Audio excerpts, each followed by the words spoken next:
قەدری ڕێزی خۆشەویستەکان و ئازیزەکانی خۆتان بگرن، ئەوەی کە خۆشتان دەوێت.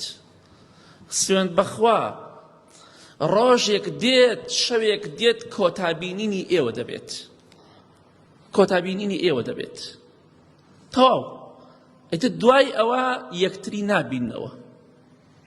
چەند جار کە سوکاری خۆمان دانیشتوینە لە مەجلیسێکە ئاخر مەجلیسمان بووە، یا ئەوان ئێمە نابیننەوە ڕۆژێک دێت یا ئێمە ئەوان نابینینەوە. فڵان کەس دوێنێ شۆبەیەکۆ بووین وەڵا ئێستا مردووە، ڕۆژێک دێت بۆ ئاخر جار باوکت ئەبینی یا باوکت تۆ ئەبینێ، یا دایک تەبینی یا دایکت تۆ ئەبینێ.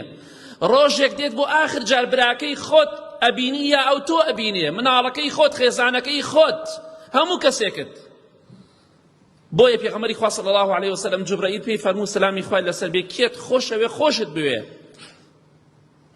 ڕۆژێکە بێ لی جیابیتەوە یا ئەوت لە تۆ جیابێتەوە.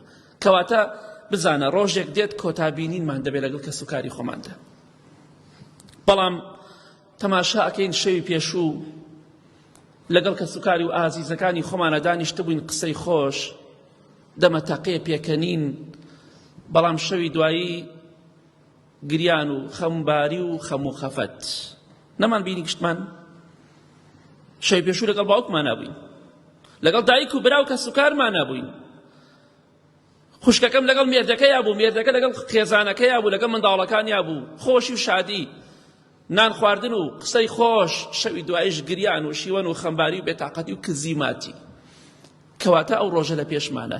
ڕۆژێک دێت کۆتا دانیشتنی ئێمە دەبێت لەگەڵ کە سوکارماندا. کەواتە خۆمان بۆ ئەو ڕۆژە ئامادەکەین.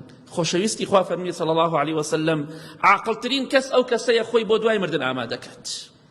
بە دڵنیاییەوە ئەمانی کە باسی دەکەم گومانی تێدایە هیچ کەسێکی کافر و مسلمانش گومانی لەمەدا نییە، هەمووی دێت.